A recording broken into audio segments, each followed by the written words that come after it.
Magandang araw mga ka-Wonder! Welcome back sa ating YouTube channel, Wonder Vlogcaster po. Magandang tanghali. Sa dami-dami ng mga pumapasok na balita sa social media, sa mainstream media, baka ma-overwhelm na tayo. Minsan nakakaramdam na tayo ng humisikip yung dibdib natin, naiinis tayo. So yan po nararamdaman ng taong bayan ngayon. Pero may mga magagandang nangyayari, of course, mas marami para sa akin. You have to think positively and look beyond the horizon. Huwag lang natin tignan yung naabot ng ating mata and then we get frustrated. No? Tignan natin what is beyond that horizon. At marami pong mga promises. Especially yung mga nagagawa ng Pangulo na talagang natutuwa tayo dahil may ginagawa siya. Pag every time na magbabrowse tayo, nakikita natin yung mga development, especially sa mga infrastructure. Itong bagong barko nga lang na tayo ng kauna-unahan yan. Na ito po'y napapatakbo ng, if I'm not mistaken, methanol.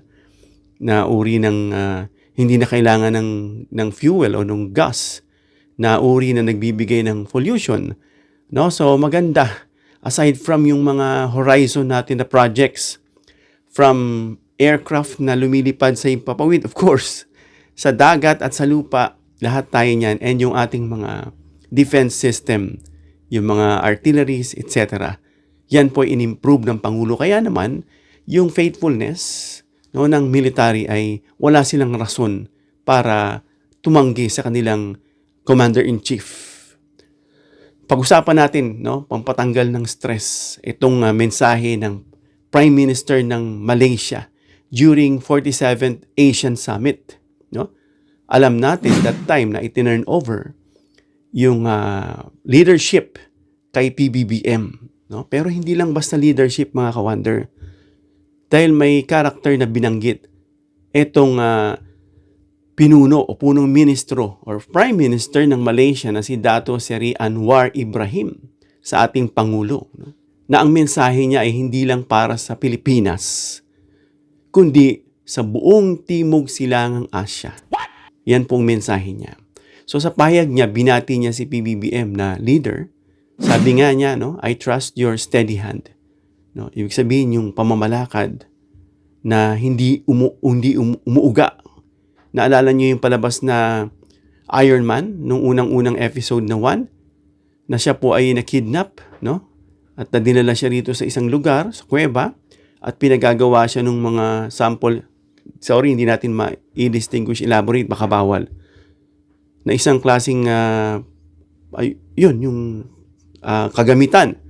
Na instead na gawin niya yun, ginawa niya yung robot na kanyang gamit, So, sabi ng lalaki doon, na doctor, na surgeon, na nag-iingat nga si Iron Man, baka matapon niya yung ginawang chemical.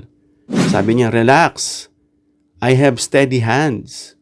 Kung hindi raw steady hands niya, buhay pa ba itong si Iron Man? So yung steady hands, mga ka-Wonder, ay nagre-represent ng pamamahala na may kinalaman sa pagpapatakbo at buhay, mga ka-Wonder. So nakaka-proud nung sinabi niya yun na naniniwala kami sa iyong steady hands. Dahil alam natin na panibagong hamon yan sa mundo ng mga taga-ASEAN kasama ang ating bansa.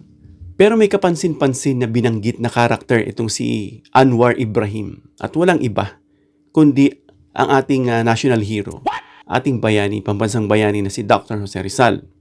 At kinote niya yung sinabi ni Rizal sa aklat niya na El Filibusterismo. Na ang sabi ni Ibrahim, na kinote niya yung nasabi ron sa El Filibusterismo, sabi niya, "It is a useless life that is not consecrated to a great ideal. It is like a stone wasted on the field without becoming part of any edifice." Ibig sabihin yan, mga ka-Wonder, kung ilalagay natin sa Tagalog, ibig sabihin walang saysay ang buhay kung ito'y hindi inilaan para sa isang dakilang mithiin. Kasi bawat isa ay may purpose, kaya tayo nilikha ng Diyos. Dapat alamin mo yun. Minsan yung iba, nabuhay na lang hanggang sa mamatay, hindi nila alam yung kanilang buhay. Para lang silang dumi na sumasama sa hangin. Dapat alamin daw yung mithiin, yung purpose. Kung ang bawat isa sa atin ay mabubuhay na parang bato na nakakalat sa bukid, hindi tayo makakatulong sa pagbuo. ng isang mas magandang tahanan, bayan o lipunan.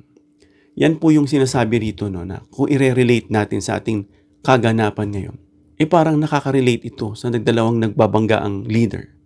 Na yung iba, hindi nila alam yung purpose nila, no, na sumasang-ayon lang sila sa flow nung maling leader. No, na kahit mali na, sige lang ng sige. Bakit? Ikaw kung alam mo mismo, no, nasa tama kang pag-iisip, alam mo yung daloy na kung saan ka dinadala ng leader. Yung purpose ng buhay. Yung purpose niya bilang leader na dinadala niya yung taong bayan na binibigyan niya ito ng value ng isang kinabukasan, ng isang magandang future.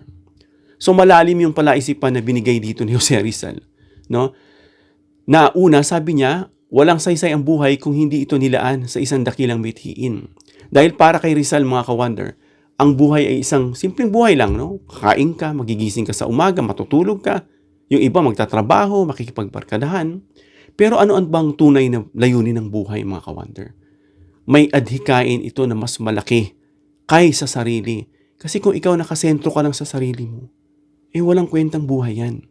Sabi nga, no man is an island. Ikaw ay nilikha para sa iyong kapwa. Para sa layunin. Ano ang layunin mo dito sa mundo?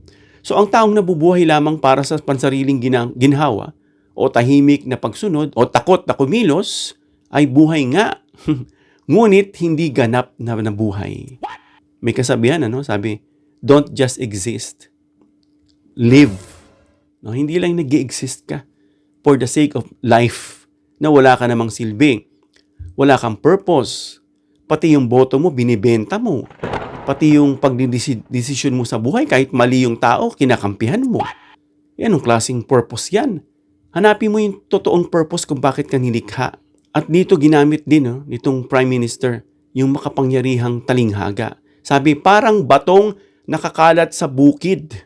Dahil yung mga bato na nakakalat sa bukid, mga wonder, ay sasabihin natin talagang walang silbi. No? Tinatapakan lamang, nalilimutan, o tinatangay ng panahon. Naalala ko si Achilles, kaya siya nakikidigma para maalala siya sa mga coming generations. Kaya siya nakikipagdigma. Sana ganun din tayo, na lahat ng gagawin natin, maalaala tayo yung mabubuti nating ginawa. Hindi yung, yan, nabuhay yan. Isang isang walang kwentang tao yan. Lahat ng mga masasama, lahat ng mga ewan, yan ang mga kinakampihan yan. Pag tinignan mo pa lang yung personality, iisipin mo agad, ganito to. Masama agad iisipin sa'yo. Bakit? Kasi yun yung pinoproject mo na sarili mo hindi mo nga ginagamit kung alam mo man yung purpose mo sa buhay. Oo, ikaw yun na sumusuporta sa maling na kahit nakita mo ng magnanakaw, mamamatay tao, na ang purpose lang manira, gaya nitong mga DDS, hindi mo ginaganap yung layunin o yung purpose mo sa buhay. Sayang na nag-exist ka sa mundo na hindi mo alam yung layunin mo. Pero itong bato na sinasabing walang silbi, kapag ito ay kinuha, hinubog, at inilagay sa tamang pwesto, ito ay nagiging bahagi ng pundasyon ng isang ugali. Maging pundasyon ka sa pag-build, sa pagtatag ng ating bansa. So yun yung nais ni Rizal. Sabi niya, ang taong walang paninindigan ay madaling yurakan. Ang taong walang layunin ay madaling manupalihin. Oo nga naman. Ang tingin kasi sa inyo, uto-uto, madaling bilugin, oo nang oo lang, no? Wala. Ina-approach dyan yung, of course, pag ang type ng leader is populist, lalapit siya sa mga marginalized, sa mga hindi pinapansin, mga inaapik kuno, gagamitin para tapakan, para maiangat yung sarili, makakamkam ng kung ano-ano. In other words, binobogus, binubudol na, tanga pa rin naniniwala.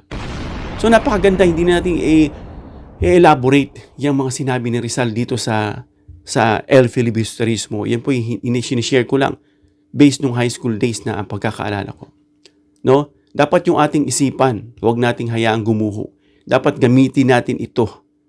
No? Hindi yung pagpili ng maling leader dahil ikaw kasabwat ka kapag bumagsak yung ating bansa, sisihin mo yung sarili mo. Sisihin mo yan. Pati yung kapwa mo na namimili na naging tipong kulto na wala nang mali para sa kanila. So nakaka-proud dahil itong ginamit ni Anwar, mga ka-wonder, na si Dr. Jose Rizal, na hindi niya lang sinabi na parang bayani lang ng Pilipinas. Sinabi niya na ito'y bayani ng ASEAN. Hero! Sabi niya, no? Higit dito, sabi niya, hindi lang sa bayani ng Pilipinas, kundi bilang isang ASEAN hero or ASEAN, yung association mismo ng mga taga-Asia, Southeast Asian.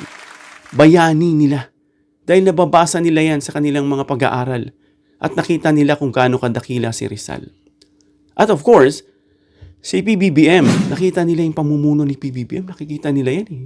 Namomonitor yan yung paglago, yung mga infrastruktura, yung kanyang pakikipagharap, lalo na siya mismo bilang leader kung paano siya magsalita. Sasabihin lang, lutang bangag, ganun ba magsalita isang tao? Walang script, statesman kung tumayo. Yung iba nga dyan, may script na, mali-mali pa. Paano kung dadalhin mo yan, ikakaharap mo yan, haharap mo yan sa mga leaders, at ganyan magsalita yan. At kapag hindi na kaya mag-English, magbibinisaya na. No? Di ba? Tapos sasabihin, ganito raw magsalita si PBBM. Wala lang kasing magawa. Pag ayaw nyo kasi sa tao, sisiraan nyo. Imbis na suportahan nyo. Diyan pa lang, anong purpose nyo sa buhay? No? So bagamat itong ama ni PBBM, si Ferdinand Marcos Sr. ay hindi naman naging president o chairman ng ASEAN that time, way back 1967. Si PBBM kasi ang ika-4 na naging chairman ng ASEAN. Pero this time, iba yung dating. No? May respect. Hindi yung parang for the sake lang ng na leader ka ng isang bansa. Dito gustong-gusto siya. Tinawag nga siyang my friend. Tinawag siya, nilalapitan siya. Kasi bakit? Admirable yung ugali niya. No? Talagang kaakit-akit siya. Yung kanyang buhay, yung kanyang personality, mga ka-wonder. So para sa ating mga Pilipino, itong globalisasyon na pagkakamensahe ni Anwar na nilagay niya nga sa kamay ni PBBM. Of course, bilang chairman, pasok diyan yung climate change. Naririnig nila yan eh. Yung climate change, yung economy, technology, no? Yung globalization na sinasabi natin, na iisa, sabay-sabay yung pag-angat ng bansa. Nakikita nila yung pamunuan sa kamay ng isang Pilipinong leader na si PBBM. So mga kababayan, huwag nating sayangin yung buhay natin sa pagpili ng mga bulok na leader. Ang dami-daming makakapal ng muka. No? Ang kakapal ng muka, talagang may stress ka at magagalit ka lang. Kung pagbabasihan mo sa ibang bansa na yung mga ganyang uri ng leader, no? Talagang tinatanggal yan. Talagang minsan nagiging violente na yung mga tao para paalisin lang sila sa pwesto. No? Sana mawala na yan. At inaasam natin na makulong na itong mga ito sa lalong madaling panahon. Talaga namang gusto natin makulong.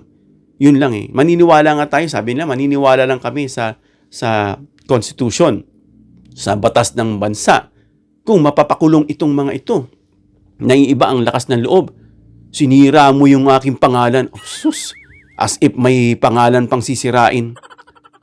Medyo scripted pati yung pananalita. Kaya sila natutuwa, mga ka-wonder, kasi marami silang corrupt eh. Na dinadaan na lang nila yan sa pangiti-ngiti at patawa-tawa. Nga kapal nga na mukha eh. Kung nabubuhay lang si Senator Miriam, sabi nga, ginamit niya yung term na pachyderm, no? Yung makakapal na bahagi ng balat. Makakapal ng muka. Talagang hindi na tinatablan ng mga nadidiscovery kasama itong tulay na to na pinakamalaking natuklasan ngayon, na higit pa dyan sa flood control. Yan, pag-uusapan natin yan, hindi natin masyadong elaborate. Dagdag dyan yung mga natatagpuan pang mga pinagnanakaw at hindi man naumpisahan ng mga proyekto. Yung isa, sinabi pa ron, tapos na.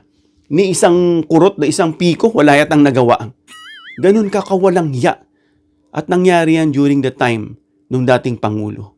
At ngayon, itong mga walang hiya, syempre, kailangan natin patalsikin si Marcos dahil mabibisto niya yung lahat. Magkaisa tayo sa rally. Yung mga bugok lang na kagaya nyo ang makikilahok sa inyo.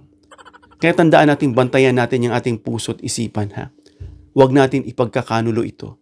Dahil kapag yan ginawa mo, parang pinagkanulo mo na rin yung sarili mo. Hanggang dito lang tayo, mga ka-wonder. Comment down below your opinion para mabasa natin. Give me a thumbs up if you like this video. para ibahagi pa ni YouTube sa iba pang subscribers, sa iba pang viewers. Please share this video para malaman nila yung proud tayong mga Pinoy, yung ating pride na ginamit yung ating national hero at pinuri ang ating Pangulo sa kanyang steady hands. And of course, please subscribe, hit the notification bell icon, and choose all bilang suporta sa aming mga content creators. Hanggang sa muli mga ka-Wonder. God bless po.